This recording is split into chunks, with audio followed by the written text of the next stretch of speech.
Hello friends, कैसे हैं आप लोग। आई होप आप लोग स्वस्थ होंगे, मस्त होंगे, ज़बरदस्त होंगे। तो हम यहाँ पे डिस्कस कर रहे हैं एनवीएस प्रीवियस ईयर क्वेश्चन जो कि 28 नवंबर 2022 में पूछे गए हैं। तो इसके पिछले वीडियो में हमने कुछ क्वेश्चन जो है डिस्कस कर लिया है और आज हम उसके आगे कंटिन्यू करते हैं। तो चलिए देखते हैं यहाँ पे 1 बाय 1 क्वेश्चन।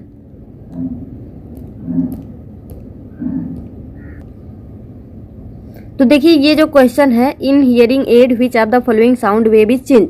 तो ये क्वेश्चन जो है कल की वीडियो में हमने डिस्कस कर लिया था। यहाँ पे हमारा आंसर था एम्पलीट्यूड। इसके आगे नेक्स्ट क्वेश्चन देखिए क्या है। नेक्स्ट क्वेश्चन है a man standing on a cliff hears the echo of his sound after 1 second if the velocity of sound in air is 340 metre per second. What is, ये नहीं है, what is distance between the man and mountain from which his voice is reflected. अब echo क्या होता है, मान लीजिए आप जो है, देखो आप यहाँ पे खड़े हैं, यहाँ एक पहाड़ी है। जब आप यहाँ से आवाज़ लगाते हैं तो आपकी आवाज़ जाती है और लौट के वापस आती है, मतलब आपकी आवाज़ थोड़ी देर बाद आपको ही सुनाई देती है। उसी को हम क्या बोलते हैं, इको। तो यहाँ पे क्या बोला जा रहा है, एक मैन है जो कि क्लिफ पे खड़ा है और वो अपने इको को सुनता है कब, 1 सेकेंड के बाद। ऐसा नहीं है आपने तुरंत बोला और तुरंत सुना देगा, मतलब उसमें कुछ टाइम जो है लग सकता है। तो 1 सेकेंड के बाद उसको उसकी आवाज़ सुनाई देती है। If the velocity of sound in air is 340 metre per second, what is distance between man and mountain. मतलब आदमी और माउंटेन के बीच में कितना डिस्टेंस है ये हमको बताना है। तो यहाँ पे देखिए इको के लिए जो वेलोसिटी का फॉर्मूला होता है वो क्या होता है, v इक्वल टू 2d/t। ये होता है हमारा इको के लिए वेलोसिटी का फॉर्मूला। यहाँ पे जो d होता है, d क्या होता है, distance between source and reflector. जैसे मान लीजिए यहाँ पे सोर्स क्या है, आदमी है, और रिफ्लेक्टर क्या है, माउंटेन। तो उसके बीच में जो डिस्टेंस होगा वही हमारा d है। और t क्या है, time taken to reflect back the echo, मतलब कितने समय बाद इको जो है वो लौट के वापस आ रहा, वो हमारा क्या है, टाइम। मतलब यहाँ पे कौन सा टाइम है, जब इको जो है जितने टाइम के बाद वापस आ रहा। अब यहाँ पे वेलोसिटी तो हमको दी गई है 340 मीटर पर सेकेंड, यहाँ पे हमको टाइम भी दिया है 1 सेकेंड। हमको निकालना क्या है, डिस्टेंस। तो हम यहाँ से क्या करेंगे, 2d इक्वल टू vt, और हमको d निकालना है तो हम 2 को यहाँ पे नीचे ले आएंगे। v की वैल्यू क्या है 340 इंटू टाइम क्या है 1/2, और यहाँ से हम क्या कर देंगे, इसको कट कर देंगे। तो 2 1 जा 2, 2 7 जा 14, और यहाँ पे 0। तो यहाँ पे 170 मीटर हमारा क्या आ गया, आंसर। तो बहुत ही इजी है, आपको बस फॉर्मूला याद होना चाहिए कि जो वेलोसिटी का फार्मूला होता है इको के लिए वो होता है 2d/t, और d क्या होता है, रिफ्लेक्टर और सोर्स के बीच में डिस्टेंस, और यही डिस्टेंस हमको निकालना था। v हमको पता था, t हमको पता था, t को हम इधर ले गए और 2 से यहाँ पे डिवाइड कर दिए। तो क्या आ गया हमारा डिस्टेंस, 170 मीटर आंसर है। नेक्स्ट क्वेश्चन देखिए क्या है यहाँ पे, 2 substance A and B react to form C। यहाँ पे 2 सबस्टांस है A और B जो कि रिएक्ट करते हैं C को बनाने के लिए। विच of the following statement is correct. इनमें से कौन सा स्टेटमेंट करेक्ट है ये आपको बताना है। अब देखिए A and B are elements whereas C may be an element or a compound। A, B and C all are element। या फिर A and B are element only whereas C is compound। A and B may be element or compound and C is a compound। अब यहाँ पे आपको देखना है क्या इसमें से सही है क्या नहीं। तो देखिए सबसे फर्स्ट ऑप्शन देखिए, A and B are element। Element मतलब मान लीजिए कि हम यहाँ पे एक एलिमेंट लेते हैं N2 और क्या लेते हैं H2, और यहाँ पे बनाते हैं NH3। इसको बैलेंस कर लीजिए, 2NH3 और यहाँ पे 2H2। तो अब देखिए क्या बोला जा रहा है, A and B are element. A और B क्या है, एलिमेंट है, सही है। whereas C may be element और कंपाउंड, लेकिन ये तो एलिमेंट नहीं है, ये एक प्रकार का कंपाउंड है। मतलब 2 एलिमेंट जब मिलेंगे तो वो एलिमेंट नहीं, वो एक कंपाउंड बनाएंगे। तो यहाँ पे लिख दिया कि C में भी एलिमेंट या फिर कंपाउंड, लेकिन ये एलिमेंट नहीं होगा, ये ओनली कंपाउंड होगा। तो ये स्टेटमेंट क्या हो जाएगा, रॉन्ग हो जाएगा। नेक्स्ट देखिए, A, B and C all are element. कैसे एलिमेंट, ये एलिमेंट हो गया, ये एलिमेंट हो गया, लेकिन NH3 तो क्या है, कंपाउंड है। ये एलिमेंट नहीं है। तो यहाँ पे तीनों जो है एलिमेंट नहीं होंगे, यहाँ पे लिखा है तीनों एलिमेंट है, इस वजह से ये रॉन्ग हो गया। सी ऑप्शन क्या है, A and B are element, A और बी क्या है, एलिमेंट है only, where C is a compound, जबकि सी क्या है, कंपाउंड है। तो ये तो अभी ठीक लग रहा। A and B may be element और compound and C is compound, ये ज़्यादा बेस्ट ऑप्शन है। यहाँ पे सी तो सही है लेकिन डी वाला बेस्ट है। क्यों बेस्ट है ये देखिए, मान लीजिए यहाँ पे हमने ये एक रिएक्शन लिखा, ये हमारा एक रिएक्शन हो गया जहाँ पे हमने दो एलिमेंट को कंबाइन करा और ये हमारा कंपाउंड आया प्रोडक्ट में। और या फिर कभी कभी आप ये भी देखते हैं, मान लीजिए HCl प्लस NaOH, ये हमारा रिएक्शन है और यहाँ से जब हम रिएक्ट करवाते हैं तो क्या बनता है, NaCl प्लस H2O। अब यहाँ पे देखिए ये एलिमेंट नहीं है, ये एक प्रकार का कंपाउंड है। मतलब A एंड B ये कंपाउंड भी हो सकते हैं और एलिमेंट भी हो सकते हैं। अगर आप N2 plus 2H2 equal to 2NH3 वाले इक्वेशन को देखेंगे तो आपको, ये 3H2 है, तो आपको पता चलेगा यहाँ पे दो एलिमेंट मिलके कंपाउंड बना रहे हैं। अगर आप HCl प्लस NaOH के रिएक्शन को देखेंगे तो आपको पता चलेगा ये दोनों तो कंपाउंड है और ये दोनों कंपाउंड मिलके क्या बना रहे हैं, कंपाउंड। यानी जो A एंड B है वो एलिमेंट भी हो सकता है, कंपाउंड भी हो सकता है, लेकिन C जो है वो हमेशा हमेशा ही क्या होगा, कंपाउंड होगा, क्योंकि दो एलिमेंट मिलके क्या बनाते हैं, कंपाउंड बनाते हैं, और दो कंपाउंड मिलके क्या बनाएंगे, कंपाउंड बनाएंगे।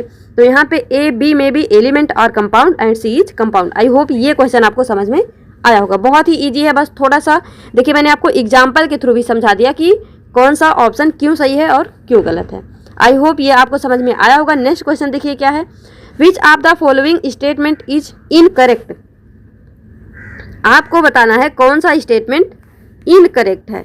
A molecule of a compound has atoms of different elements only. एक मॉलिक्यूल जो होता है वो उसमें डिफरेंट टाइप के एटम होते हैं, ये बोला जा रहा। A compound can not be separated into its constituent elements by physical method. जो कंपाउंड होता है उसके कॉन्स्टिट्यूएंट को, मान लीजिए कि यहाँ पे हम ले लेते हैं NaOH, कोई सा भी कंपाउंड ले लो, बोला जा रहा कि फिजिकल मेथड से उसके कॉन्स्टिट्यूएंट को सेपरेट नहीं कर सकते। तो ये बिल्कुल सही है, यहाँ पे फिजिकल मेथड बोला है, तो फिजिकल मेथड से हम इसके कॉन्स्टिट्यूएंट को सेपरेट नहीं कर सकते। मतलब Na को अलग, H को अलग, O को अलग, इतना आसानी से हम इसको अलग नहीं कर सकते हैं, वो भी फिजिकल मेथड से। A compound retains the physical property of its constituent element. एक कंपाउंड जो है वो अपने कॉन्स्टिट्यूएंट के फिजिकल प्रॉपर्टी को रिटेन करता है। मतलब ये है, क्या बोला जा रहा, a compound retain its physical property of its constituent element. मतलब यही है, मान लीजिए यही NaOH है, आप Na को अलग कर दो, O को अलग कर दो, H को अलग कर दो, क्या अभी भी इसकी प्रॉपर्टी वही है? तो नहीं, अभी NaOH जो है उसकी प्रॉपर्टी है, कुछ ना कुछ प्रॉपर्टी है, लेकिन जो Na अलग हो गया, O अलग हो गया, H अलग हो गया, अब इसकी प्रॉपर्टी यहाँ पे चेंज हो जाएगी। यहाँ पे क्या बोला जा रहा है, फिजिकल प्रॉपर्टी ऑफ इस कंस्टिट्यूएंट एलिमेंट रिटेन, ऐसा नहीं है, यहाँ पे उसकी फिजिकल प्रॉपर्टी जो है वो रिटेन नहीं होगी, वो चेंज हो जाएगी। तो ये हमारा हो जाएगा फॉल्स, यहाँ पे बोला है रिटेन। अब देखिए फर्स्ट ऑप्शन क्या है। तो फर्स्ट ऑप्शन को समझाने के लिए मैं आपको एक चार्ट दिखाती हूँ, फिर आपको समझ में आ जाएगा। यहाँ से देखिए मॉलिक्यूल और कंपाउंड में डिफरेंस एक बार। जो मॉलिक्यूल होता है वो क्या होता है, group of two or more atoms, group of two or more atoms held together by chemical bond. जहाँ पे दो या दो से अधिक एटम केमिकल बॉन्ड्स के थ्रू क्या होते हैं, कनेक्टेड होते हैं।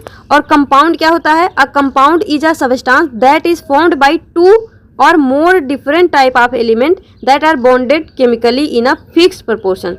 यहाँ पे मतलब ये फिक्स प्रोपोर्शन में क्या होता है, प्रेजेंट होता है। नेक्स्ट डिफरेंस क्या है, देखिए it can contain the atoms of same और डिफरेंट एलिमेंट। अब देखिए यहाँ पे सेम क्या हो गया, O3, मान लीजिए ओजोन है, तो यहाँ पे ये सेम एटम्स मिलके यहाँ पे क्या बना दिए, मॉलिक्यूल। या फिर डिफरेंट एलिमेंट, मान लीजिए हमने यहाँ पे ले लिया NH3, तो यहाँ पे नाइट्रोजन और हाइड्रोजन ने मिलके जो है मॉलिक्यूल बनाया है। लेकिन कंपाउंड में क्या है, they contains atoms of different chemical element, they contains atoms of different chemical element. और नेक्स्ट क्या है, जो मॉलिक्यूल होते हैं दे कैन बी होमोन्यूक्लियर जैसे कि O3 और हेट्रोन्यूक्लियर जैसे कि NH3। और जो कंपाउंड होते हैं वो हमेशा क्या होते हैं, हेट्रोन्यूक्लियर। जो मॉलिक्यूल होते हैं वो कंपाउंड नहीं हो सकते हैं। ऑल मॉलिक्यूल और नॉट कंपाउंड, जैसे कि O3 है। O3 क्या है? मॉलिक्यूल तो है लेकिन ये एक प्रकार का कंपाउंड नहीं है, जबकि ऑल कंपाउंड्स आर मॉलिक्यूल, जितने भी कंपाउंड होते हैं वो कहीं ना कहीं क्या होते हैं? मॉलिक्यूल। तो यहाँ पे ऑप्शन क्या है हमारा? A molecule of a compound has atoms of different element, atoms of different element. तो ये बिल्कुल सही है, यानी ये हमारा ट्रू है। और ये भी हमने बताया कि फिजिकल मेथड से सेपरेट नहीं कर सकते, ये भी ट्रू है। और बोल रहा कि फिजिकल प्रॉपर्टी रिटेन करता है जबकि नहीं करता, तो ये हमारा फॉल्स है। हमसे पूछा क्या है? Which of the following statement is incorrect, यानी फॉल्स स्टेटमेंट बताना है। तो फॉल्स स्टेटमेंट में क्या हो जाएगा हमारा? सी ओनली। ट्रू नहीं पूछा है, यहाँ पे हमसे फॉल्स पूछा है। कभी कभी हम क्या करते हैं, जल्दबाजी में करेक्ट पढ़ लेते हैं और देखिए ऑप्शन भी दिया है, आप ए एंड बी लगा के आगे बढ़ जाएंगे और आपका क्वेश्चन वहीं तुरंत गलत हो जाएगा। क्यों? क्योंकि आपने ध्यान से पढ़ा नहीं। यहाँ पे करेक्ट नहीं, इनकरेक्ट पूछा है और यहाँ पे इनकरेक्ट क्या है? सी ओनली। नेक्स्ट क्वेश्चन देखिए क्या है? Which of the following is a correct formula for sodium carbonate. Sodium carbonate का सबसे करेक्ट फॉर्मूला क्या है? यहाँ पे NaCO3, Na2CO3, NaSCO3, Na3CO3। तो वो तो सबको पता ही होता है, जो सोडियम कार्बोनेट होता है वो होता है Na2CO3। और ये जो NaHCO3 है ये है हमारा सोडियम बाइकार्बोनेट, ये है सोडियम बाइकार्बोनेट। अब देखिए यहाँ पे जो Na2CO3 है, इसके अलावा आपके दिमाग में अगर आता Na3CO3 होगा या फिर NaCO3 होगा, तो इसको कैसे निकालते हैं? आप यहाँ पे लिखिए Na पे कितना चार्ज होता है? 1। CO3 पे कितना चार्ज होता है? -2। ये आपको याद होना चाहिए। अब जो है हम दोनों का, यहाँ पे ये -2 है, ये +1 है, दोनों को एक्सचेंज कर देंगे। अब क्या होगा? जो Na है इसके पास क्या आ जाएगा? 2, यानी ये क्या हो जाएगा? Na2 और ये हो जाएगा CO3। ये तो 1 है, 1 तो लिखेंगे नहीं, तो ये क्या हो गया? Na2CO3। जब भी कोई कंपाउंड लिखना हो आप इस तरह से उसके आयंस को लिखिए और उसको एक्सचेंज कर दीजिए। इसका तो इसका जूता इसके सिर पे, इसका जूता इसके सर पे, इस तरह से जो है आप इसको सॉल्व कर सकते हैं। नेक्स्ट क्वेश्चन देखिए क्या है? What is the mass of 0.5 moles of nitrogen. इस तरह के 2 क्वेश्चन मैंने आपको बहुत ही प्यारे प्यारे क्वेश्चन पिछले वीडियोज में कराया है। अब तो ये बहुत ही हलवा क्वेश्चन आपके लिए होगा। हमसे क्या पूछा है? मास, और हमको दिया क्या है? मोल्स। किसका? नाइट्रोजन का। तो हमने आपको बताया है नंबर ऑफ मोल्स इक्वल क्या होता है? Number of moles equal to mass upon molar mass, molar mass. और अगर हमको मास निकालना है तो क्या हो जाएगा? Mass equal to number of moles into molar mass, number of moles into molar mass. यहाँ पे हमको नंबर ऑफ मोल्स कितना दिया है? 0.5। 0.5 को आप 1/2 भी लिख सकते हैं, 1/2। ये हम ऐसा क्यों लिखते हैं? ताकि हमारा कैलकुलेशन इजी हो जाए। और जो नाइट्रोजन होता है उसका मॉलिक्यूलर मास कितना होता है? 28। अब हमने आपको क्या बताया, इसको कैसे निकालते? मान लीजिए नाइट्रोजन का जो एटॉमिक नंबर है वो कितना होता है? 14। तो यहाँ पे हम उसको 2 से मल्टीप्लाई कर देंगे तो जो आएगा वही हमारा मॉलिक्यूलर मास होता है। हर केस में ये सही नहीं होता, कभी कभी थोड़ा सा जो है, जैसे क्लोरीन के केस में होना चाहिए 34, लेकिन ये 34 ना होके 35.5 हो जाता है। तो जो एक्सेप्शन है उसको आप स्पेशली याद कर लीजिए, बाकी जो भी हैं उन सबको डबल कर दीजिएगा तो मॉलिक्यूलर मास आ जाएगा। तो यहाँ से देखिए 1/2 × 28 हो गया हमारा। अब यहाँ से इसको जब आप कट करेंगे 2 1 जा 2, 2 4 जा 18, तो यहाँ से हमारा क्या आ गया मास? 14 ग्राम। 14 ग्राम। देखिए ये बहुत ही हलवा क्वेश्चन हो गया, लेकिन इसके पहले जो 2 क्वेश्चन हमने करा था पिछले वीडियोज में कितने अच्छे क्वेश्चन थे। तो इसीलिए हमने बोला जो कॉन्सेप्ट है वो रिपीट होते हैं। देखिए इसी NBS के पेपर में ही इस कॉन्सेप्ट से 3 क्वेश्चन अभी तक हमने देखा है। नेक्स्ट क्वेश्चन देखिए क्या है? A bivalent metal X has an equivalent mass of 32। एक बाईवैलेंट मेटल, बाईवैलेंट मीन्स क्या होगा? उसकी वैलेंसी क्या होगी? 2 होगी। क्या होगी? 2 होगी। यहाँ पे लिख लेते हैं बाईवैलेंट मेटल, यानी वैलेंसी क्या है? वैलेंसी उसकी 2 है। अब देखिए molecular mass of nitrate salt of this metal X would. ये बहुत ही छोटा सा क्वेश्चन देखने में लग रहा पर बहुत कैलकुलेटिव क्वेश्चन है। देखिए क्या बोला जा रहा, बाईवेलेंट मेटल है जो कि X है, has an equivalent mass of 32। Bivalent metal है यानी इसकी वैलेंसी 2 है। अब देखिए molecular mass of nitrate salt of metal X, जो X है उसका molecular mass of nitrate salt क्या होगा। तो सबसे पहले हमने ये देखा बाईवेलेंट मास X है, उसकी वैलेंसी 2 है। अब यहाँ पे आप देखेंगे जो इक्विवेलेंट मास होता है, हम शॉर्टकट में लिख रहे हैं इक्विवेलेंट मास या फिर वेट, कुछ भी बोल लीजिए। इक्विवेलेंट मास इक्वल होता है मॉलिकुलर मास अपान वैलेंसी। क्या होता है, मॉलिकुलर मास अपान वैलेंसी। और जब आपको मॉलिकुलर मास निकालना होगा तो आप क्या करेंगे, molecular mass equal to equivalent mass upon into valency, इस तरह से इसको लिख लेंगे, equivalent mass into valency. Equivalent mass हमको कितना दिया है 32, वैलेंसी कितना दिया है 2, ये हो जाएगा हमारा 64 ग्राम। यहाँ से तो हमारा क्या आया, इक्विवेलेंट मास। अब देखिए nitrate salt of metal X पूछा है, nitrate salt of metal X, तो ये कैसे निकालेंगे। X क्या है हमारा, बाईवेलेंट है यानी वैलेंसी 2 है। जो नाइट्रेट होता है उसको हम ऐसे लिखते हैं NO3 माइनस, ये होता है हमारा नाइट्रेट। और अभी हमने आपको बताया, मान लीजिए ये जो X है ये बाईवेलेंट है, यहाँ पे 2 हो गया, यहाँ पे 1। अब इसको हम इधर भेजेंगे, इसको इधर, तो ये क्या हो जाएगा X NO3 2। अभी हमने जो आपको बताया फॉर्मूला कैसे लिखते हैं, तो इस तरह से हमने इसका फॉर्मूला लिख लिया। अब देखिए क्या होगा, molecular mass of nitrate salt पूछा है, तो यानी इसका मॉलिकुलर मास निकालना है। तो क्या हो जाएगा, सबसे पहले जो हमारा X है उसका मॉलिकुलर मास कितना आया है 64 ग्राम, तो ये हो गया हमारा 64। और N का जो मॉलिकुलर मास कितना होगा 14 प्लस जो O है उसका 16 इंटू 3 और यहाँ पे इंटू 2, क्योंकि ओवरऑल यहाँ पे क्या है होल ट्वाइस, तो इंटू 2। अब यहाँ पे देखिए 16 प्लस जब आप इसको मल्टीप्लाई करके ऐड करेंगे तो हो जाएगा 124। मैंने डायरेक्ट इतना जो है सॉल्व कर दिया, आप इसको मल्टीप्लाई करिए, फिर इसको ऐड करिए, फिर इसमें मल्टीप्लाई करिए, हो जाएगा। और यहाँ पे हमारा जो आंसर आएगा वो हो जाएगा 188, जब हम इसको ऐड करेंगे 188 हमारा क्या हो जाएगा, राइट आंसर यहाँ पे हो जाएगा।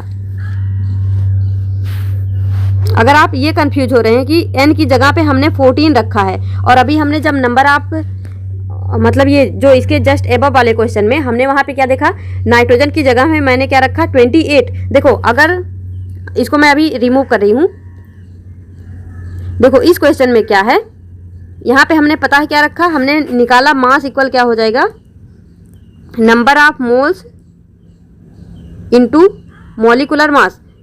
अब यहाँ पे क्या हुआ, नंबर ऑफ मोल्स तो हमने 1/2 रखा, लेकिन हमने मॉलिकुलर मास की जगह पे 28 रखा। ऐसा क्यों, आप बोलेंगे नीचे वाले में 14 रखा। यहाँ पे जो देखो जो नाइट्रोजन होता है अगर वो स्पेशली इस तरह से दिया है तो वो किस फॉर्म में एग्जिस्ट करता है, जस्ट अ सेकेंड, हाँ वो एग्जिस्ट करता है N2 के फॉर्म में। अगर इस तरह से आपसे कभी अलग से ऐसे पूछता है नाइट्रोजन, तो वो हमेशा केवल N नहीं होगा, वो N2 के फॉर्म में होगा। इस बात को आप जो है हमेशा याद रखना। अब ठीक उसी तरह से यहाँ पे हमने ऑक्सीजन के लिए भी केवल कितना रखा 16 रखा, कहाँ गया, हाँ ये रहा। तो ये क्वेश्चन जो है आपको समझ में आया होगा किस तरह से इसको हमने सॉल्व किया है। यहाँ पे राइट आंसर 188 हो जाएगा। नेक्स्ट क्वेश्चन देखिए क्या है, which of the following is a amphoteric oxide. Amphoteric oxide आपको बताना है इनमें से कौन है। तो देखिए मैंने आपको बताया है पहले भी, मॉब यानी जो मेटल ऑक्साइड होता है वो कैसा होता है, बेसिक होता है। मेटल ऑक्साइड कैसा होता है, बेसिक होता है। यहाँ पे सोडियम क्या है, मेटल है, Ca क्या है, मेटल है, Cu क्या है, मेटल है। तो इन सब का जो ऑक्साइड है वो क्या हो जाएगा, वो हो जाएगा बेसिक। क्या हो जाएगा, बेसिक। और यहाँ पे जो Al2O3 है ये हमारा क्या हो जाएगा, एम्फोटेरिक, यानी यही हमारा राइट आंसर हो जाएगा। इसके अलावा देखिए जो एक बहुत प्यारा क्वेश्चन होता है वो होता है कि न्यूट्रल ऑक्साइड कौन कौन से होते हैं। तो इसको आप जो है लर्न कर लेना, अगर लिख रहे हो तो लिख लेना। न्यूट्रल ऑक्साइड आपसे पूछे जाते हैं, तो न्यूट्रल ऑक्साइड में आता है हमारा CONO, कार्बन मोनोऑक्साइड और नाइट्रोजन ऑक्साइड। तो ये हो गया हमारा न्यूट्रल ऑक्साइड। अगर आपसे पूछता है एसिडिक ऑक्साइड, तो जिस तरह से मेटल ऑक्साइड बेसिक होते हैं उसी तरह से नॉन मेटल के ऑक्साइड क्या होते हैं, एसिडिक होते हैं। जैसे कि सी क्या है, कार्बन, कार्बन क्या है, नॉन मेटल, इसका ऑक्साइड क्या होगा, एसिडिक होगा। सल्फर क्या है, नॉन मेटल, इसका ऑक्साइड क्या होगा, एसिडिक होगा। यानी ये दोनों क्या हो गए, एसिडिक हो गए। और अब बात करते हैं एम्फोटेरिक की। तो एम्फोटेरिक में एक तो हो गया Al2O3 और एक आप याद रखना ये जनाबे अली पंजाबी सॉन्ग गाया करो। तो जब भी आपको zinc oxide, aluminium oxide, lead oxide, tin oxide और ये गैलियम नहीं, ये क्या है, शायद जर्मेनियम या गैलियम, इसको अभी छोड़ दो, बता देंगे बाद में। और ये है हमारा Cr यानी क्रोमियम ऑक्साइड। अगर इसके ऑक्साइड आपको दिखते हैं तो आप क्या बोलेंगे, वो क्या है, एम्फोटेरिक। मतलब जनाबे अली पंजाबी सॉन्ग गाया करो, ये हमारा क्या हो जाएगा, ये गैलियम होगा, Ga गैलियम। ये हमारा क्या हो जाएगा, एम्फोटेरिक ऑक्साइड। आपसे सबसे ज़्यादा एम्फोटेरिक पूछते हैं या फिर पूछते हैं न्यूट्रल ऑक्साइड। तो इन दोनों को खास कर याद रखना। बाकी इसको इस तरह याद रख लेना, अगर मेटल ऑक्साइड है बेसिक होगा, अगर नॉन मेटल ऑक्साइड है तो एसिडिक होगा। नेक्स्ट क्वेश्चन क्या है देखिए, which one of the following is not a chemical change. यहाँ पे हमको बताना है कौन सा केमिकल चेंज नहीं है। Burning of magnesium in air, tarnishing of silver spoon, या फिर इलेक्ट्रोलाइसिस ऑफ वाटर, या फिर सब्लिमेशन ऑफ आयोडीन। यहाँ पे इसमें से कौन सा केमिकल चेंज नहीं है। देखो burning of magnesium in air, जब मैग्नीशियम Mg+O2 बर्न होता है तो क्या बनता है, 2MgO, ये हमारा बनता है। तो यहाँ पे Mg अलग O2 अलग, लेकिन दोनों मिलके क्या बन गए, यहाँ पे MgO। तो ये क्या होता है, इसका मतलब ये कोई नया प्रोडक्ट बन गया। तो ये तो हमारा क्या हो जाएगा, केमिकल चेंज। लेकिन हमसे पूछा not a chemical change, chemical change नहीं है, यानी हमको बताना है कौन सा फिजिकल चेंज है। नेक्स्ट ऑप्शन देख लीजिए क्या है, टार्निशिंग ऑफ सिल्वर स्पून। जो सिल्वर स्पून होता है वो टार्निश हो जाता है, तो वो क्या होता है, वो भी होता है केमिकल चेंज। क्यों, क्योंकि यहाँ पे वो टार्निश होके क्या बना लेता है, सिल्वर सल्फाइड। क्या बना लेता है, सिल्वर सल्फाइड। ये भी एक न्यू प्रोडक्ट हो गया। अब देखिए इलेक्ट्रोलाइसिस ऑफ वाटर, जब आप वाटर का इलेक्ट्रोलिसिस करेंगे तो वो अपने आयंस में ब्रेक हो जाएगा, H+ एंड OH-, इसमें ब्रेक हो जाएगा। तो ये भी हमारा क्या हो जाएगा, केमिकल रिएक्शन। उसके बाद देखिए sublimation of iodine, sublimation of iodine, यहाँ पे क्या होता है, यहाँ पे केवल स्टेट चेंज हुआ है।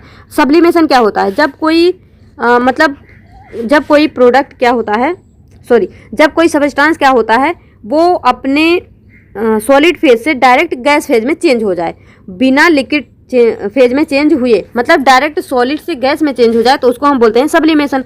तो यहाँ पे तो केवल स्टेट चेंज हुआ ना, वो सॉलिड था, सॉलिड से गैस बन गया, केवल स्टेट चेंज हुआ, कुछ भी नया नहीं बना। तो यहाँ पे जो हमारा फिजिकल चेंज होगा वो हो जाएगा सब्लिमेशन ऑफ आयोडीन, क्योंकि यहाँ पे कुछ नया नहीं बना है, यहाँ पे केवल स्टेट चेंज हुआ है। और हम देखते भी हैं फिजिकल चेंज क्या होते हैं, जहाँ पे केवल मतलब उसका स्टेट चेंज हो। तो ये हमारा राइट आंसर हो जाएगा sublimation of iodine. Next question देखिए क्या है, which of the following statement is true in concept of following reaction. हाँ, यहाँ पे आपको बताना है H2S + Cl2, ये यहाँ ऐसे लिखिए, ऐसा है H2S + Cl2 gives out HCl + S। इस तरह से आपको ये बताना है। देखिए क्या है, H2S is oxidise, Cl2 is reduce, या फिर H2S is reduce, Cl2 is oxidise. This is example of double displacement reaction, this is example of combination reaction. तो देखो अगर इन दोनों ऑप्शन की बात करें तो कॉम्बिनेशन रिएक्शन में क्या होता है, जैसे ये रिएक्शन हो गया N2 + H2 = 2NH3, ये रिएक्शन। तो यहाँ पे क्या हुआ, नाइट्रोजन हाइड्रोजन जुड़ के क्या बना लिया, अमोनिया। तो ये दोनों जुड़ गए, कंबाइन हो गए, तो ये है हमारा कॉम्बिनेशन रिएक्शन का एग्जाम्पल। लेकिन यहाँ पे ऐसा नहीं है, यहाँ पे H और Cl जुड़ा, S बाहर निकल गया, यानी कुछ ना कुछ डिस्प्लेस हो गया। लेकिन अब आप सोचेंगे यानी ये डिस्प्लेसमेंट रिएक्शन है, तो बिल्कुल सही। ये जो रिएक्शन है ये क्या है, ये एक प्रकार का डिस्प्लेसमेंट रिएक्शन है, क्योंकि यहाँ पे जो H है Cl से जुड़ के क्या हुआ, S को डिस्प्लेस कर दिया। लेकिन यहाँ पे क्या लिखा है, डबल डिस्प्लेसमेंट। ये डिस्प्लेसमेंट रिएक्शन तो है लेकिन डबल डिस्प्लेसमेंट रिएक्शन नहीं है। डबल डिस्प्लेस क्या होता है, मान लीजिए यहाँ पे Cl से ये जुड़ा और यहाँ से कुछ और निकाला होता, मतलब 2 बार रिमूवल हुआ होता, 2 चीज़ का डिस्प्लेसमेंट हुआ होगा तो वो डबल होता। लेकिन यहाँ पे केवल S निकला है, सिंगल डिस्प्लेसमेंट हुआ है, तो ये डबल डिस्प्लेसमेंट नहीं होगा। अब बात आती है कौन रिड्यूज हुआ है और कौन ऑक्सीडाइज हुआ है, बस हमको इतना पता करना है। अब देखो, एक होता है रिमूवल ऑफ हाइड्रोजन, एक होता है एडिशन ऑफ हाइड्रोजन। जो हमारा ऑक्सीडेशन रिडक्शन का जब हम डेफिनेशन पढ़ते हैं, जो पुराना डेफिनेशन है उसके हिसाब से यहाँ पे देखिए, यहाँ पे H2S क्या हुआ है, H2S से S में चेंज हुआ है, यानी यहाँ से -H2 हुआ है। और जो Cl2 है, Cl2 में क्या हो गया, 2 हाइड्रोजन ऐड होके यहाँ पे क्या बन गया, 2HCl। यहाँ जो क्लोरीन है वो HCl बन गया, यानी उसने हाइड्रोजन को क्या किया, गेन किया। और जो H2S है वो HCl बन गया, सॉरी जो H2S है वो S बन गया, यानी यहाँ से हाइड्रोजन क्या हो गया, निकल गया। तो जो रिमूवल ऑफ हाइड्रोजन है उसको हम क्या बोलते हैं, ऑक्सीडेशन। रिमूवल ऑफ हाइड्रोजन क्या होता है, रिमूवल, हाइड्रोजन का रिमूवल क्या होता है, ऑक्सीडेशन, ऑक्सीडेशन। और यहाँ पे क्या है, एडिशन, एडिशन ऑफ हाइड्रोजन क्या होता है, ये होता है हमारा रिडक्शन। तो अब देखिए यहाँ पे रिमूवल हुआ है, ऑक्सीडेशन हुआ है, तो हम ये बोलेंगे जो हमारा H2S है, जो यहाँ पे H2S है वो क्या हुआ है, ऑक्सीडाइज हुआ है। लेकिन जो क्लोरीन है वो क्या हुआ है, रिड्यूज हुआ है। क्या हुआ है, रिड्यूज हुआ है, क्योंकि यहाँ पे इसने हाइड्रोजन को क्या किया है, गेन किया है। तो क्या हो जाएगा, H2S is oxidise and Cl2 is reduce. क्या हम बोलेंगे, जो हमारा H2S है वो ऑक्सीडाइज हुआ है, जो Cl2 है वो क्या हुआ है, रिड्यूज हुआ है। तो ये हमारा राइट आंसर हो जाएगा। नेक्स्ट क्वेश्चन देखिए क्या है, which of the following methodology should be adopted for diluting acid. मतलब एसिड को डाइल्यूट करने के लिए हम कौन सी मेथोडोलॉजी यूज करते हैं। Acid should be added to water slowly, water should be added to acid slowly, water and acid should be mixed simultaneously, या फिर alcohol should be added to acid before adding water to it. अब देखिए क्या है, जब हमको acid को dilute करना होता है तो वहाँ पे हम वाटर को एसिड में नहीं मिला सकते हैं, क्योंकि ये एक हाईली एक्सोथर्मिक प्रोसेस होता है और जो आपका बीकर है जिसमें आप उसको मिक्स करेंगे वो ब्लास्ट हो सकता है और उससे आपको इंजरी भी हो सकती है। तो water should be added to acid, ये ऑप्शन रॉन्ग है। देखिए ये जो है क्लास 10 की NCERT में आपको एक ऐसे बॉक्स करके बना है, वहाँ पे इसके बारे में बताया गया है। यहाँ जो राइट आंसर होगा वो होगा acid should be added to water slowly. हम यहाँ पे एसिड को वाटर में जो है स्लोली मिक्स करते हैं। इस बात को याद रखना, एक ही बार में नहीं उड़ेलेंगे। अगर एक ही बार में उड़ेल देंगे तो भी बीकर जो है हमारा ब्लास्ट हो जाएगा। यहाँ पे एसिड को बहुत ही धीरे धीरे वाटर में डालना है और साथ के साथ उसको स्टीयर करते रहना है, मतलब उसको हल्का हल्का हिलाते रहना है। तो यहाँ पे जो हमारा राइट आंसर होगा वो होगा acid should be added to water slowly, acid should be added to water slowly. ये हमारा जो है सही मेथोडोलॉजी यहाँ पे होएगा। नेक्स्ट देखिए, which of the following statement are correct and can be inferred from the following table. यहाँ से आपको बताना है कि आप इस टेबल को देखिए और इसके बारे में बताइए क्या सही क्या गलत। मतलब क्वेश्चन बनाने का तरीका देख रहे हो क्या है, पहले आपको ये टेबल दे दिया, टेबल के बाद स्टेटमेंट दे दिया, अब आपको यहाँ पे दिया ऑप्शन, इस तरह से निकालना है। तो देखो क्या है, ए जो है उसका पीएच स्केल 1.5, बी का 7.2, सी का 4.5, डी का 12.5, ई का 9.2। अब यहाँ पे देखिए A is more acidic than C, A is more acidic than C. यहाँ पे तो जो ए है उसका पीएच कम है सी से, यानी ये मोर एसिडिक है, तो ये बिल्कुल सही है, यानी ये सही है। नेक्स्ट देखिए, यानी ये हमारा सही है। नेक्स्ट देखिए, B is more basic, B is more basic than D. नहीं, बेसिक नहीं, वो तो एसिडिक है। यहाँ पे मोर बेसिक जो है वो डी है, यानी ये स्टेटमेंट क्या हो जाएगा, रॉन्ग। नेक्स्ट देखिए, D is most basic substance, जो डी है वो मोस्ट बेसिक है, तो ये बिल्कुल सही है क्योंकि इसका पीएच सबसे ज़्यादा है, तो ये हमारा राइट आंसर है। उसके बाद C is more basic than E, C is more basic than E, तो ये भी गलत है क्योंकि जो पीएच है वो ई का ज़्यादा है और जो सी है वो बेसिक नहीं, वो एसिडिक है, तो यहाँ पे ये भी जो है वो क्या हो जाएगा, रॉन्ग। अब हमको क्या बताना है, करेक्ट स्टेटमेंट, करेक्ट, तो क्या हो जाएगा 1 एंड 3, फर्स्ट एंड थर्ड यहाँ पे हमारा राइट आंसर हो जाएगा, फर्स्ट एंड थर्ड हमारा राइट आंसर हो जाएगा, ये हमारा राइट आंसर होगा। ये तो बहुत ही इजी सा क्वेश्चन है, बस थोड़ा सा लेंदी बना दिए हैं ऐसे ही। अब देखो मैचिंग का क्वेश्चन है, क्या है हमारा, match the chemical formula of compound correctly with its use, मतलब ये हमको कंपाउंड दे दिया और इधर दे दिया उसका यूज। अब आपको बताना है कौन सा कहाँ पे यूज होता है। तो देखो कैल्शियम ऑक्सीक्लोराइड, जिसको हम बोलते हैं ब्लीचिंग पाउडर, क्या बोलते हैं, ब्लीचिंग पाउडर। जो ब्लीचिंग पाउडर होता है उसका हम यूज कहाँ पे करते हैं, ब्लीचिंग पाउडर का यूज कहाँ पे करते हैं,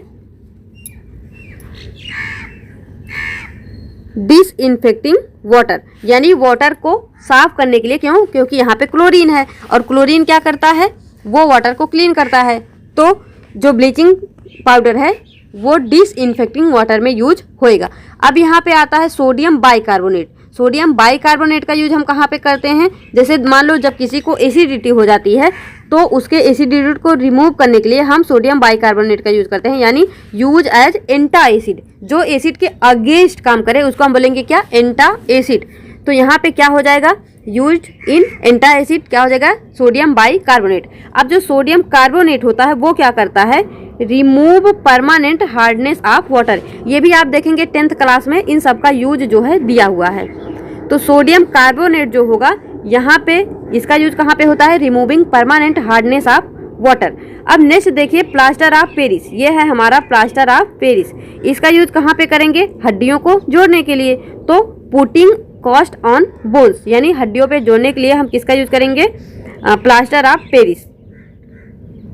उसके बाद देखिए NaOH, सोडियम हाइड्रोक्साइड, इसका यूज हम कहाँ पे करते हैं, सोप एंड डिटर्जेंट। अब इसको मैच कर लीजिए, फर्स्ट में थर्ड यहाँ पे है और यहाँ पे बी में फोर यहाँ पे, यानी ये जो है बी ऑप्शन हमारा यहाँ से करेक्ट हो जाएगा, बी ऑप्शन करेक्ट हो जाएगा। नेक्स्ट क्वेश्चन देखिए क्या है, which of the following chemical reaction represent the following statement. देख लेते हैं यहाँ से, ये है, जस्ट अ सेकेंड, ये इस तरह से है,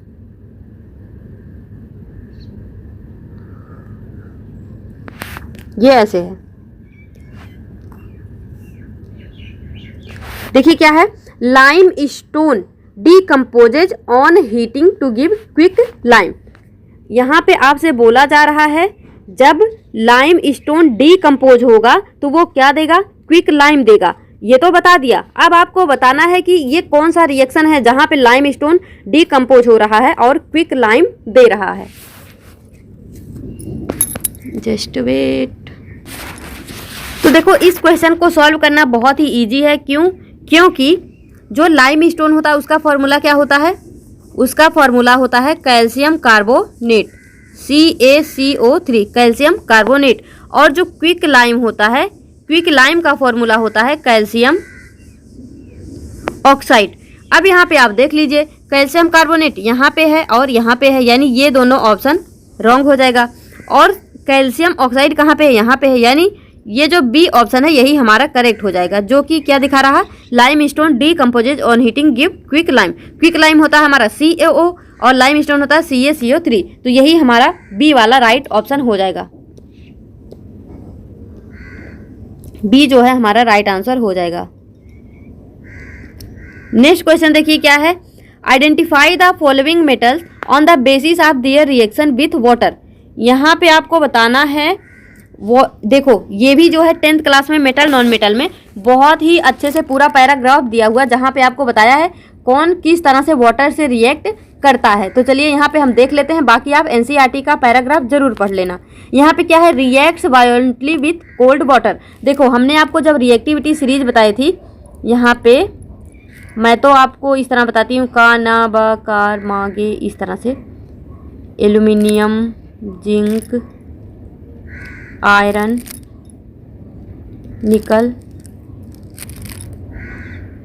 tin, lead, copper, mercury, silver, gold, platinum. अब देखो ये क्या हो गया हमारा, ये हो गया रिएक्टिविटी ऑर्डर। तो क्या है, वाटर से सबसे ज़्यादा विग्रसली, सबसे ज़्यादा फास्ट कौन रिएक्ट करेगा, तो वो हमारा या तो सोडियम या तो पोटेशियम होगा। तो अब यहाँ पे देखो पोटेशियम होगा या फिर सोडियम होगा। उसके बाद तो यहाँ पे हम क्या लिख लेते हैं, सोडियम तो पहले है नहीं, मतलब सोडियम या पोटेशियम, लेकिन सबसे फास्ट कौन होगा, सबसे ऊपर पोटेशियम है, तो ये हो जाएगा पोटेशियम। उसके बाद floats on water on reacting with water, मतलब कौन है ऐसा जो कि वाटर के साथ रिएक्ट करने पे उस पर तैरने लगेगा। तो देखो जो कैल्शियम होता है, जब वो वाटर के साथ में रिएक्ट करता है तो बबल्स बनते हैं। कौन सी गैस के, H2 गैस के, मतलब यहाँ पे हाइड्रोजन गैस निकलता है, उसका जो बबल होता है वो एक दूसरे से चिपक जाता है। तो हमको ऐसा लगता है कि वहाँ पे मतलब वो पानी पे तैर रहा है। तो वही जो हाइड्रोजन गैस के बबल होते हैं वही एक दूसरे में ऐसे स्टक हो जाते हैं, चिपक जाते हैं मेटल सरफेस पे, जो कि हमको तैरता हुआ सा दिखाई देता है। तो floats on water on reacting with water क्या हो जाएगा, calcium. React with hot water only, देखो हॉट वाटर से वही रिएक्ट करेगा जो यहाँ पे जिसकी रिएक्टिविटी थोड़ी कम होगी। तो यहाँ पे हो जाएगा हमारा मैग्नीशियम। इसको हम किस बेस पे कर रहे हैं, देखो पोटेशियम हो गया, कैल्शियम हो गया, मैग्नीशियम, मतलब ऑप्शन के बेस पे, तो ये हो गया magnesium. React with steam only, steam के साथ में यहाँ पे एल्यूमिनियम, आयरन, जिंक ये सब करेंगे, लेकिन ऑप्शन के हिसाब से जब जाएंगे तो यहाँ पे हो जाएगा हमारा aluminium. Doesn't react with water at all, मतलब वाटर से किसी भी कंडीशन में रिएक्ट करेगा ही नहीं, चाहे आप उसको हॉट वाटर दे दीजिए या फिर स्टीम दे दीजिए, कुछ भी कर दीजिए, उसका टेम्परेचर कितना भी बढ़ा दीजिए, लेकिन ये किसी भी हालत में वाटर से रिएक्ट नहीं करेगा। वो होता है हमारा यहाँ पे कॉपर, और हो गया लेड, और हो गया सिल्वर, और हो गया गोल्ड। ये सभी जो है किसी भी कंडीशन में वाटर से रिएक्ट नहीं करते, लेकिन जब हम ऑप्शन से जाएंगे तो यहाँ पे हो जाएगा हमारा कॉपर। तो यहाँ पे जो हमारा राइट आंसर हो जाएगा वो हो जाएगा option number B, option number B. Next question देखिए, which of the following is an olfactory indicator. यहाँ पे कौन सा ऑल फैक्ट्री इंडिकेटर का एग्जाम्पल है। तो चलिए यहाँ पे आपको सबसे पहले इंडिकेटर का क्लासिफिकेशन दिखाते हैं। देखिए जो इंडिकेटर होता है उसको जब आप क्लासिफाई करेंगे तो यहाँ पे नेचुरल इंडिकेटर, सिंथेटिक इंडिकेटर और ऑल फैक्ट्री इंडिकेटर, ये 3 इंडिकेटर होते हैं इंडिकेटर। अब जो एग्जाम्पल होता है नेचुरल इंडिकेटर का, उसमें क्या क्या है, litmus paper, turmeric, red cabbage juice, China rose, ये सब क्या होते हैं, नेचुरल इंडिकेटर, जो कि हम नेचर से उसको प्लांट वगैरह से ऑब्टेन करते हैं। सिंथेटिक इंडिकेटर क्या होता है, जिसको हम खुद बनाते हैं, उसमें क्या क्या आता है, फिनोप्थलीन और मिथिल ऑरेंज। और जो ऑल्फैक्टरी इंडिकेटर होता है वहाँ पे क्या क्या होता है, अनियन, वनीला एक्सट्रैक्ट और क्लोव ऑयल, ये हमारे क्या होते हैं, ऑल्फैक्टरी इंडिकेटर। आपको इसका एग्जाम्पल याद होना चाहिए, क्योंकि एग्जाम्पल से ऐसे ही पूछा जाएगा, मतलब कौन सा ऑल्फैक्टरी है, कौन सा सिंथेटिक है, कौन सा नेचुरल है, तो इसको जो है आप लर्न करके रखेंगे।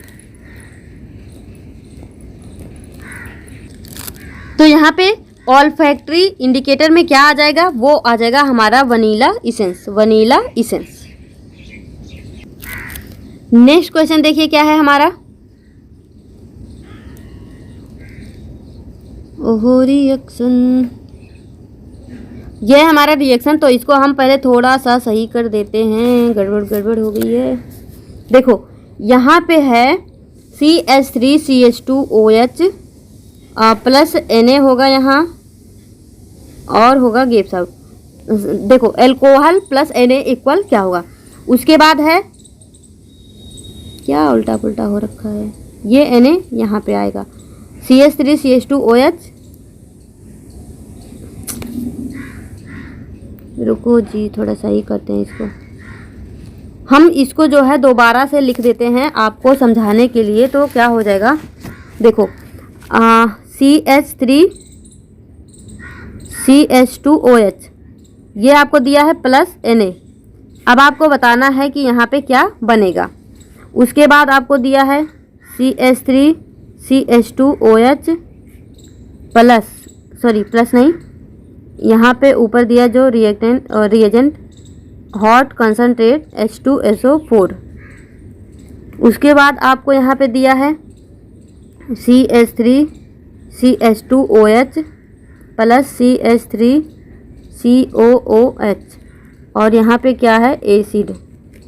और लास्ट है ऑप्शन आपका CH3 CH2OH और यहाँ है एल्केलाइन KMNO4 और हीट।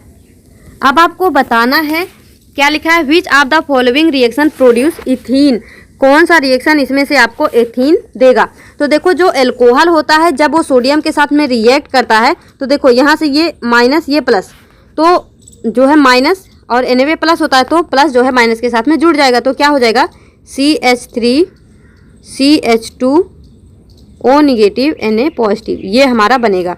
तो यहाँ से तो इथीन बन नहीं रहा।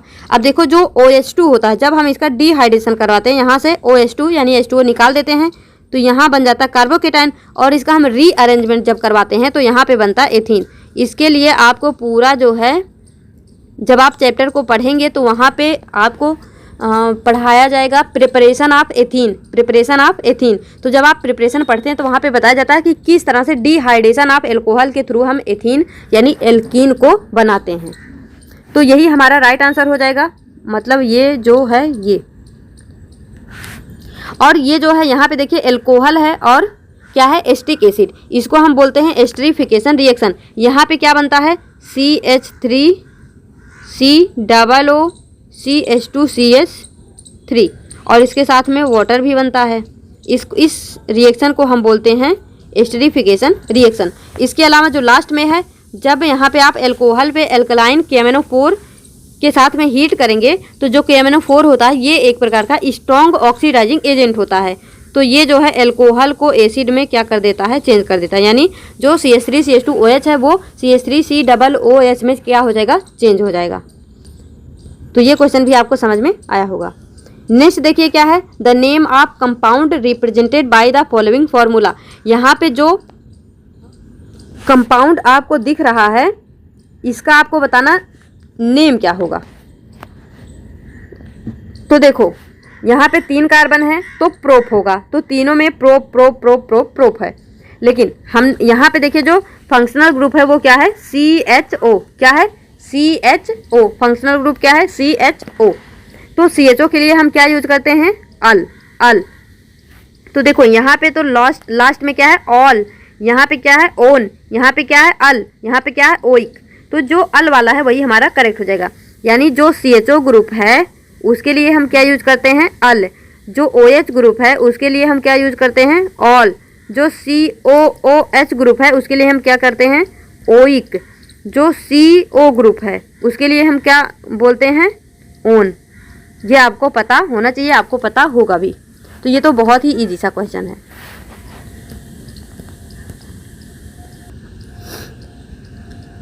अब देखिए यहाँ पे नेक्स्ट क्वेश्चन क्या है, the name of compound represented by the following formula. Name of compound represented by the following formula, sorry next question देखना है, which of the following hydrocarbons will undergo addition reaction. कौन सा hydrocarbon है जो कि addition reaction के मतलब जहाँ पे एडिशन रिएक्शन होता है ये हमको बताना है।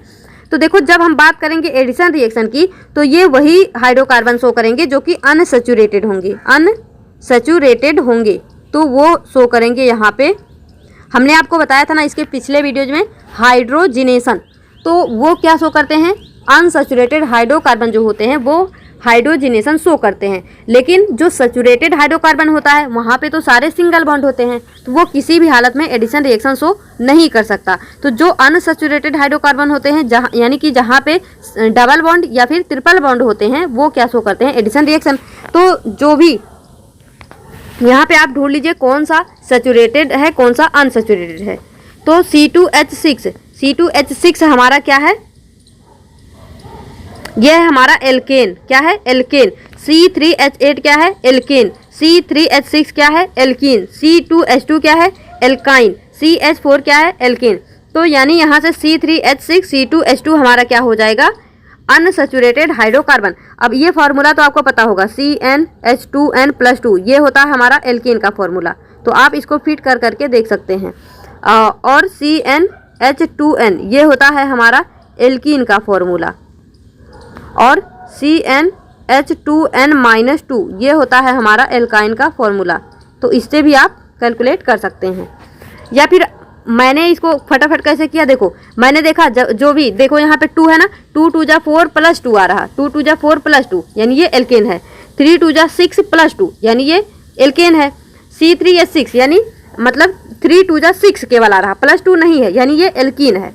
उसी तरह से C2H2 है यानी यहाँ पे इसका दुगना नहीं है, जो यहाँ है वो ही यहाँ है, तो ये क्या हो जाएगा एल्काइन। तो इस तरह से इसको हमने कैलकुलेट यहाँ पे कर लिया, मतलब इसको क्या है क्या नहीं, सैचुरेटेड है कि अनसैचुरेटेड, इसको देख लिया। नेक्स्ट क्वेश्चन देखिए क्या है, which of the following statement is not correct regarding properties of element from left to right across the periods of periodic table. आपको बताना है कौन सा नॉट करेक्ट है। The element becomes less metallic, देखो ये है हमारा पीरियोडिक टेबल, कुछ इस तरह से बोला जा रहा है। जब हम लेफ्ट टू राइट जा रहे हैं, ये हमारा लेफ्ट, ये है राइट, जब हम लेफ्ट से राइट की तरफ में जा रहे हैं तो क्या हो रहा क्या नहीं हो रहा ये बताना।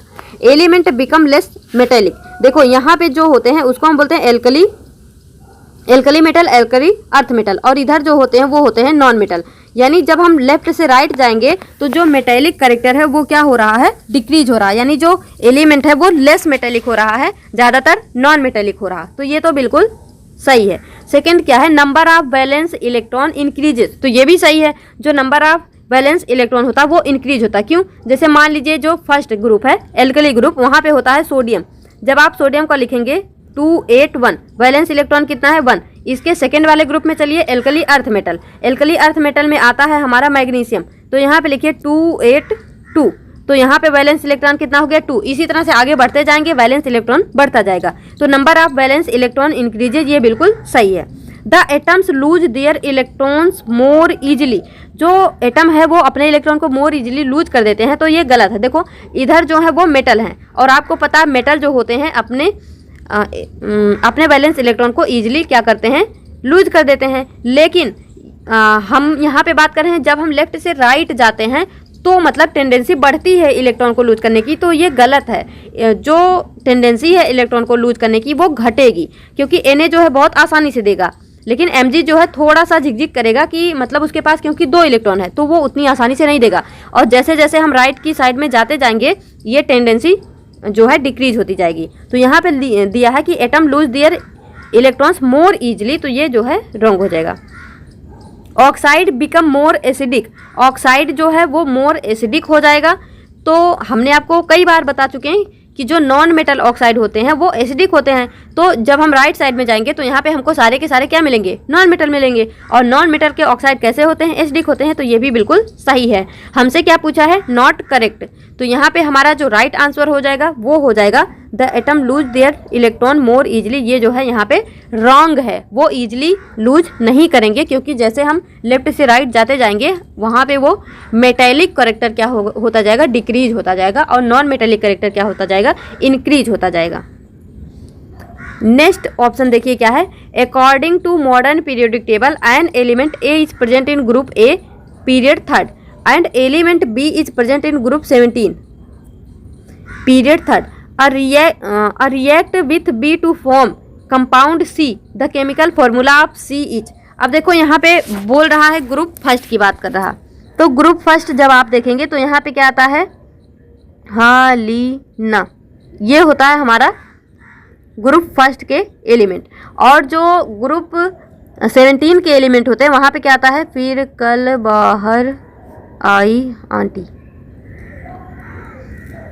तो इस तरह से होता है हमारा ग्रुप 17 का element.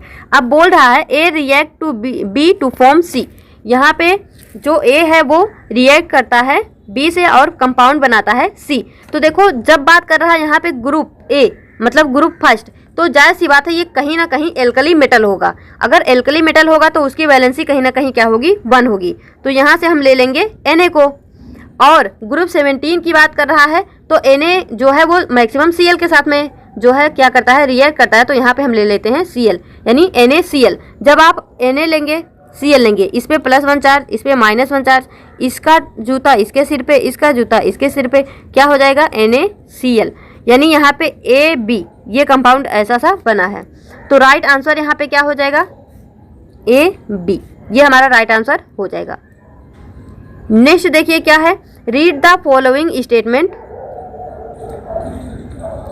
Read the following statement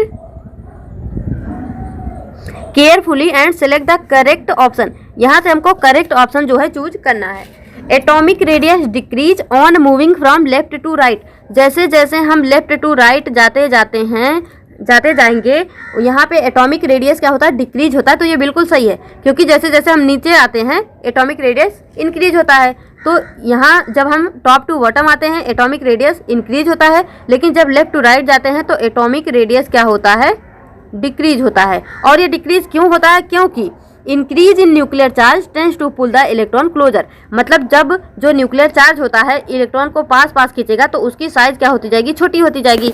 अगर साइज छोटी होती जाएगी तो यहाँ पे एटॉमिक रेडियस भी क्या होता जाएगा, डिक्रीज होता जाएगा। तो यहाँ पे क्या है, both A and R are true and R is correct explanation of A. दोनों स्टेटमेंट सही है और ये इसको करेक्टली एक्सप्लेन कर रहा है। नेक्स्ट क्वेश्चन देखिए क्या है, identify A in the following reaction. हमको यहाँ पे ए को आइडेंटिफाई करना है। ये क्या है, हमारा एल्कोहल है। और ये क्या है, देखो इस तरह से हम लिखते हैं RCOOR'। ये हमारा मिथाइल ग्रुप, ये है इथाइल ग्रुप। तो ये हो गया R, ये हो गया R'। और इसको हम क्या बोलते हैं, ईस्टर ग्रुप।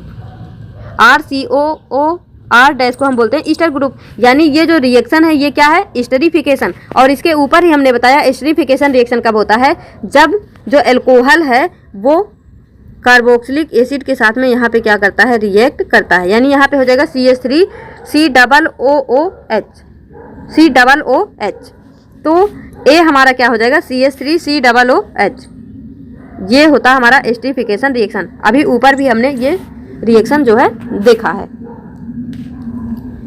नेक्स्ट क्वेश्चन देखिए क्या है, silver article becomes black after some time when exposed to air. जैसे मान लीजिए कोई भी सिल्वर का आर्टिकल है, चाहे आप देखेंगे आप जो है ज्वेलरी पहनते हैं सिल्वर का, तो वो क्या होता है, थोड़े टाइम बाद जो है काला पड़ने लगता है। तो वो ऐसा क्यों होता है, this is due to the formation of, यहाँ पे किस चीज़ का फॉर्मेशन होता है।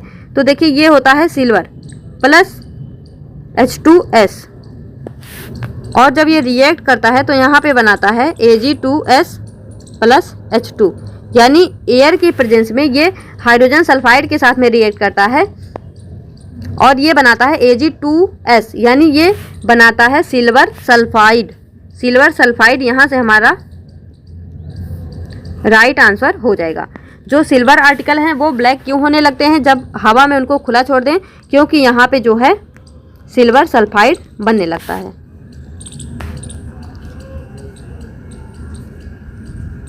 नेक्स्ट देखिए क्या है, ores are converted into oxide by heating strongly in the B of air. This process is known as, जो ये क्वेश्चन नंबर यहाँ क्यों आ रहा, टाइपिंग मिस्टेक। देखो यहाँ पे बोला जा रहा है एक और है जिसका नाम क्या है, A R converted into oxide by heating strongly. देखो ये जो है जब आप मेटलर्जी पढ़ते हैं तो मेटलर्जी में आपको सब कुछ बताया जाता है। हम आपको डायरेक्ट बताते हैं कि ये डेफिनीशन पूछने की कोशिश कर रहा है। जो कार्बोनेट होता है, कार्बोनेट और जो होते हैं उनको जब उनकी ऑक्साइड में चेंज किया जाता है तो उसको हम स्ट्रांगली हीट करते हैं।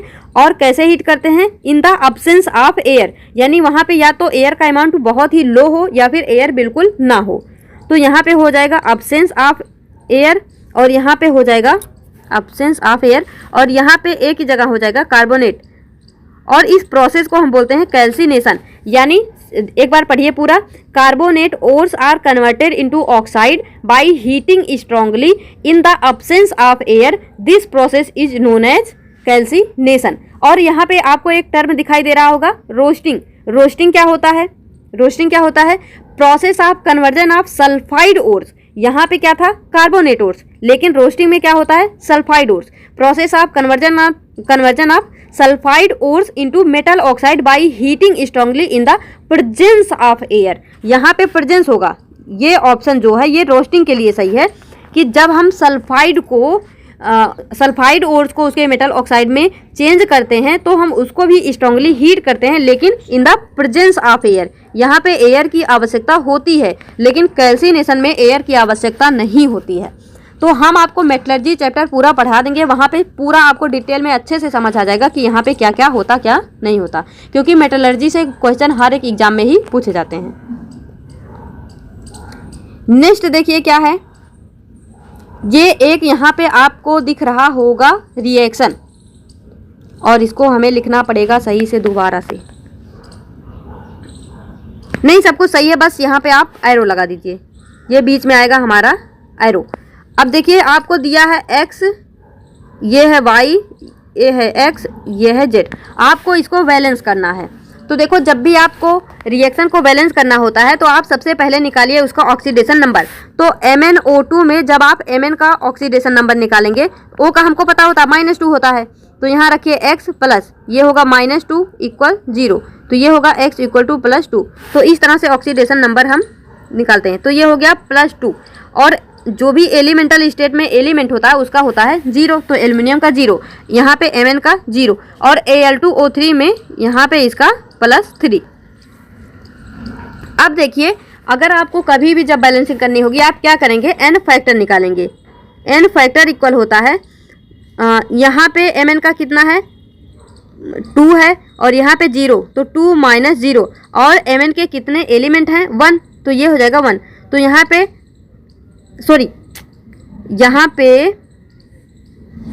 +2 नहीं +4 आएगा, ये -2 है, और यहाँ पे 2 ऑक्सीजन है, तो ये 2 2 जा 4 हो जाएगा, तो x इक्वल टू +4 आएगा। तो ये हो गया 4, यहाँ पे हो गया 4, तो 4 - 0 इक्वल क्या हो जाएगा? 4। और एल्युमिनियम क्या है? एल्युमिनियम का जब आप n फैक्टर निकालेंगे तो n फैक्टर इक्वल टू यहाँ पे 0 है, और इधर कितना है? 3 है, और एल्युमिनियम कितना है? 1 है, तो यहाँ पे क्या आ जाएगा? 3। ये आपको हो सकता है, अभी ये एक प्रकार का शॉर्टकट है। इसके अलावा आप किसी भी बैलेंसिंग मेथड पे जाएंगे वो बहुत ही मतलब हार्ड और बहुत ही लंबा हो जाता है, तो ये शॉर्टकट है। हो सकता है अभी आपको समझ में ना रहा होगा, लेकिन मैं आपको जब ये चैप्टर करवाऊंगी तो आपको बहुत ही ईजिली समझ आ जाएगा कि किस तरह से बैलेंसिंग करते हैं। अभी के लिए आपको ये समझना है कि जब भी आपको बैलेंसिंग करनी है तो सबसे पहले आप ऑक्सीडेशन नंबर निकाल लीजिए और उसको ऊपर लिख लीजिए। अब आप निकालेंगे n फैक्टर। n फैक्टर क्या होता है कि जैसे मान लीजिए यहाँ पे Mn है, तो देखिए उसके ऑक्सीडेशन में क्या चेंज है, उसके ऑक्सीडेशन में जो चेंज है, और Mn जो है जैसे मैग्नीज जो है उसका जो कंपाउंड है उसमें उस एटम की संख्या कितनी है उससे मल्टीप्लाई करेंगे। तो यहाँ पे Mn क्या है? 1 है, लेकिन देखो O कितना है? 2 है, लेकिन O से अभी हमको मतलब नहीं है, तो यहाँ पे आया 4, और यहाँ पे N जो है एल्युमिनियम में कितना आया? यहाँ पे 0 है, यहाँ पे 3, तो इसका डिफरेंस कितना हो गया? 3, और एल्युमिनियम 1 है तो यहाँ पे 3 हो गया। अब देखो, जो इसका Mn फैक्टर है वो पहले वाले का बैलेंसिंग होगा, और जो इसका N फैक्टर है वो जो है एल्युमिनियम का N फैक्टर होगा। तो x की जगह पे 3 आएगा और y की जगह पे 4 आएगा, तो x की जगह पे 3, y की जगह पे 4 इसमें जो है। उसके बाद x यहाँ पे 4 है तो यहाँ भी 4 होगा, और उसके बाद आप देखेंगे जब यहाँ पे एल्युमिनियम में क्या आया? एल्युमिनियम की जगह पे 4 आया, तो एल्युमिनियम की जगह 4 लाने के लिए z की जगह पे 2 रखना होगा, तो 2 2 जा 4 हो जाएगा। तो इस तरह से हमारा जो ऑप्शन नंबर बी है वो करेक्ट हो जाएगा। ऑप्शन नंबर बी जो है वो करेक्ट हो जाएगा। चलिए एक क्वेश्चन और यहाँ पे देख लेते हैं। आइसोटोप डिफर्स इन देयर, जो आइसोटोप होते हैं वो किस में डिफर करते हैं? तो सिंपल सी बात है, आपको ये पता होना चाहिए कि आइसोटोप होते क्या हैं। आइसोटोप होते क्या हैं? तो आइसोटोप, आइसोबार, आइसोटोन्स, ये तो आपको अब तो पता हो चुका होगा, मतलब एकदम रट गया होगा कि किस में क्या होता है। तो तो देखो सबसे पहले है कि केमिकल स्ट्रक्चर, मतलब वो केमिकल स्ट्रक्चर में डिफरेंस होता है, या फिर एटॉमिक नंबर में, या फिर नंबर ऑफ न्यूट्रॉन में, या फिर फिजिकल एंड केमिकल प्रॉपर्टीज में। तो देखिए जो आइसोटोप होते हैं उनमें एटॉमिक नंबर क्या होता है, सेम होता है। एटॉमिक नंबर क्या होता है, सेम होता है। वो डिफर करते हैं नंबर ऑफ न्यूट्रॉन में, नंबर ऑफ न्यूट्रॉन में, वो डिफर करते हैं नंबर ऑफ न्यूट्रॉन में। और देखिए जब हम बात करते हैं इनके फिजिकल और केमिकल प्रॉपर्टी की, तो जो इनकी फिजिकल प्रॉपर्टी होती है वो डिफरेंट होती है, लेकिन जो इनकी केमिकल प्रॉपर्टी होती है वो ऑलमोस्ट सेम होती है। जैसे हम यहाँ पे लेते हैं 1H1 प्रोटियम, ड्यूटीरियम, ट्रिटियम, तो इनका जो मास होता है वो अलग अलग होता है। इस वजह से इनकी फिजिकल प्रॉपर्टी क्या होती है, चेंज होती है, लेकिन इनकी जो केमिकल प्रॉपर्टी होती है वो ऑलमोस्ट क्या होती है, सेम होती है। तो आई होप फ्रेंड्स यहाँ तक आपको सब कुछ समझ में आया होगा। अगर आपको कहीं पे कोई कन्फ्यूजन हो या कोई और सजेशन देना हो तो आप कमेंट बॉक्स में लिख सकते हैं। अपना फीडबैक देना मत भूलना। इस वीडियो में यहीं तक, मिलेंगे अपने नेक्स्ट वीडियो में, तब तक के लिए all the best, be happy, be positive.